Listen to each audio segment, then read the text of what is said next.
Bon dia, gent del Fènix. Què, com estem? Jo estic aquí amb la meva amigueta gallina sedosa. Espero que estigueu molt bé tothom. Tal com vam parlar en el primer capítol, us anirem explicant pas a pas tot el que forma part de la cadena tròfica, explicant-los en detall perquè pugueu entendre tot aquest sistema tan essencial per a la vida. En alguns capítols ens centrarem en un grup en concret, analitzant el seu paper, la seva importància i la relació amb el reste de sers vius. I en altres capítols us explicarem exemples dins de cada grup. I avui comencem per explicar el principi de tot, els productors.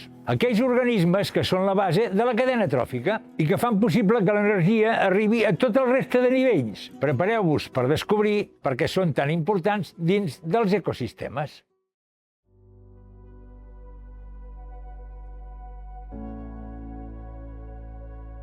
La cadena tròfica comença per les plantes, que són els productors, la base de tota la vida.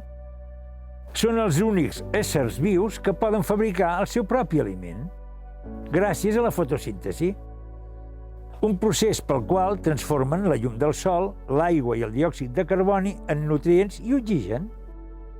A més, cada planta té la seva manera de reproduir-se, amb llavors, flors, espores o fins i tot a partir de parts de la mateixa planta.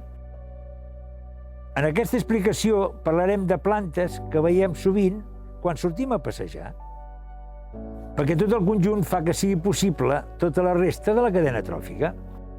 Al nostre entorn hi trobem arbres, arbustos i plantes herbàcies, que formen la base dels ecosistemes. També hi ha plantes paràsites, que viuen d'altres plantes, i algunes de tòxiques, que es defensen produint substàncies químiques. I no podem oblidar de les orquídies, que han desenvolupat formes molt especials per atreure insectes concrets i assegurar la pol·linització. Tot i no tenir cervell, les plantes són capaces de comunicar-se mitjançant senyals químiques quan són atacades.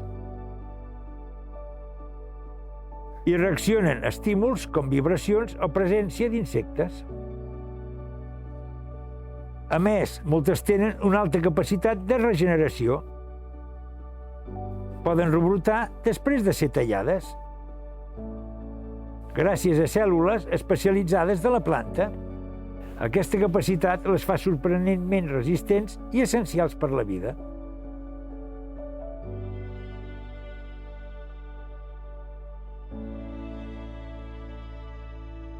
Els arbres són plantes molt grans amb un tronc gruixut, que els ajuda a aguantar-se drets i a créixer molt alts. Del tronc en surten moltes branques amb fulles, i alguns arbres també fan fruits i llavors. Són molt importants perquè sustenten la vida de molts éssers vius. Les seves fulles, fruits i llavors serveixen d'aliment per mamífers, ocells, insectes i també per a fongs i bacteris. A més, les seves branques, l'escorça i les arrels ofereixen refugi, espai per criar i llocs on viure a molts animals. Els arbres també ajuden a mantenir la terra humida i a regular la temperatura de l'entorn. A sota terra, alguns arbres fins i tot s'ajuden entre ells, gràcies a uns fongs especials anomenats micorrizes, que connecten les seves arrels.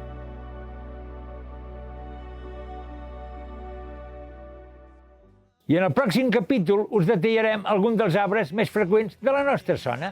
Ens veiem a la pròxima! Molta salut, moltes gràcies i fins ara!